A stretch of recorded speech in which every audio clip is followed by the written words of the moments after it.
only know it. You can only believe it. That is at any rate the case with me, and in my case the world daily becomes more and more peopled with such revenants, and less with those who still walk this earth.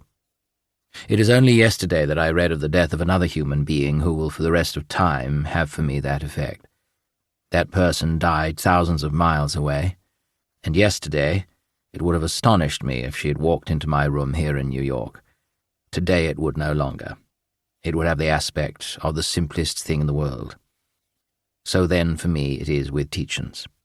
With his prototype I set out on several enterprises, one of them being a considerable periodical publication of a Tory kind, and for many years I was accustomed, as it were, to set my mind by his comments on public or other affairs. He was, as I have elsewhere said, the English Tory, the last English Tory, omniscient, slightly contemptuous, and sentimental in his human contacts. And for many years before I contemplated the writing of these books, before the war even, I was accustomed to ask myself not merely what he would have said of certain public or private affairs, but how he would have acted in certain positions. And I do so still. I have only to say to my mind, as the child on the knees of an adult says to its senior, "Tell us a fairy tale." I have only to say, "Tell us what he would here have done."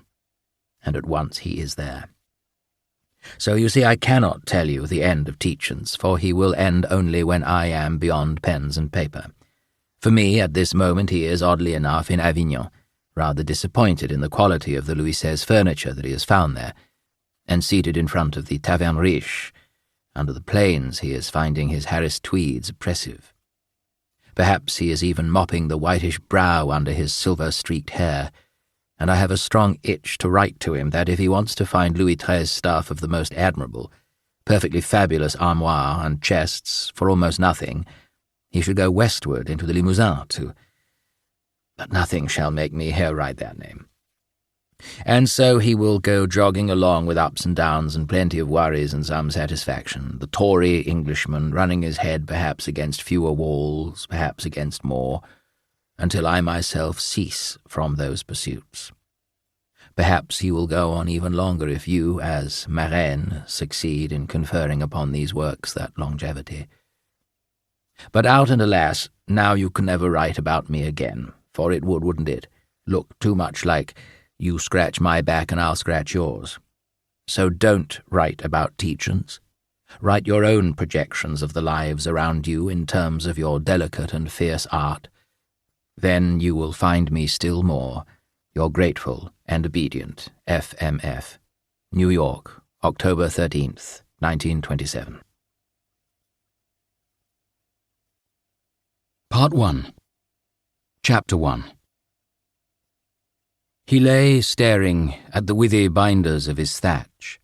The grass was infinitely green. His view embraced 4 counties. The roof was supported by 6 small oak sapling trunks, roughly trimmed and brushed from above by apple boughs. French crab-apple. The hut had no sides.